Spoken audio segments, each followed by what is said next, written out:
ಗೆಳೆಯರೇ, ಎಲ್ರಿಗೂ ನಮಸ್ಕಾರ. ಈ ವಿಡಿಯೋದಲ್ಲಿ ನಾವು ನುಡಿಗಟ್ಟನ್ನು ನೋಡೋಣ ಬನ್ನಿ.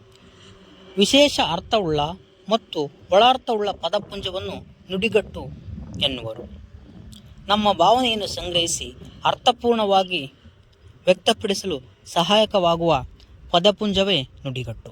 ಇದು ಭಾಷೆಯ ಬಿಗುವನ್ನು ಹೆಚ್ಚಿಸಿ ಮಾತಿನ ಸೊಬಗನ್ನು ಇಮ್ಮಡಿಗೊಳಿಸುತ್ತದೆ. ಉದಾಹರಣೆ: ಅಟ್ಟಕ್ಕೇರಿಸು, ಹೊಗಳಿ ಹೊಗಳಿ ಉಬ್ಬಿಸು, ಗುಡ್ಡವನ್ನು ಬೆಟ್ಟ ಮಾಡು, ಅಲ್ಪ ವಿಷಯನ್ನು ದೊಡ್ಡದು ಮಾಡು, ಕಂಬಿ ಕೀಳು, ಹೇಳದೆ ಕೇಳದೆ ಓಡಿ ಹೋಗು, ಪಲಾಯನ ಮಾಡು, ನೀರಿನ ಮೇಲೆ ಹೋಮ, ಭಾರಿ ದೊಡ್ಡ ಕೆಲಸ ಮಾಡಿದರೂ ಏನೂ ಪ್ರತಿಫಲ ದೊರೆಯದೆ ಹೋಗುವುದು, ಗುಬ್ಬಿ ಮೇಲೆ ಬ್ರಹ್ಮಾಸ್ತ್ರ, ಸಣ್ಣವರ ಮೇಲೆ ಬಲ ಪ್ರದರ್ಶನ. ಹೀಗೆ ಮುಂದುವರೆದು ನೋಡುವುದಾದರೆ ಗಾದೆ, ನಾಣ್ಣುಡಿ, ಲೋಕೋಕ್ತಿ ಒಂದು ವಿಷಯವನ್ನು ಕುರಿತು ಪರಿಣಾಮಕಾರವಾಗಿ ತಿಳಿ ಹೇಳುವ ಘನವಾದ ಅರ್ಥವನ್ನು ಹೊಂದಿರುವ ಹೇಳಿಕೆಗಳಿಗೆ ಗಾದೆ ಮಾತುಗಳು. 100 ಮಾತುಗಳಲ್ಲಿ ಹೇಳುವುದನ್ನು ಒಂದು ವಾಕ್ಯದಲ್ಲಿ ಗಾದೆ ಹೇಳಬಲ್ಲದು.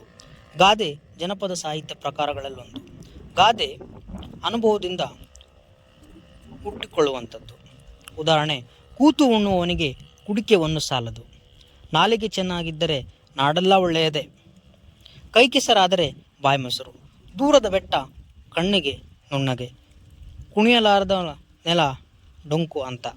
ಹೀಗೆ ಗಾದೆ ಮಾತು. ನಂತರ ಒಗಟುಗಳನ್ನು ನೋಡೋಣ.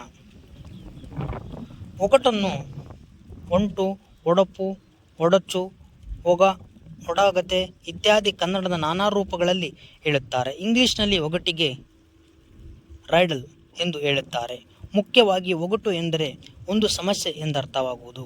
ಒಗಟುಗಳು ಬುದ್ಧಿಪ್ರಧಾನವಾದವುಗಳಾಗಿದ್ದು ಅರ್ಥಗರ್ಭಿತವಾಗಿರುತ್ತವೆ. ಉದಾಹರಣೆ: ಕೂಗಿದರೆ ರಾವಣ, ಹಾರಿದರೆ ಹನುಮಂತ, ಕೂತರೆ ಮುನಿ. ಇದು ಕಪ್ಪೆ. ಜುಟ್ಟುಂಟು ಆಮೆಯಲ್ಲ, ಜುಟ್ಟುಂಟು ಪೂಜಾರಿಯಲ್ಲ, 3 ಕಣ್ಣುಂಟು ಹರನಲ್ಲ, ಹಾಗಾದರೆ ನಾನು ಯಾರು? ತೆಂಗಿನಕಾಯಿ.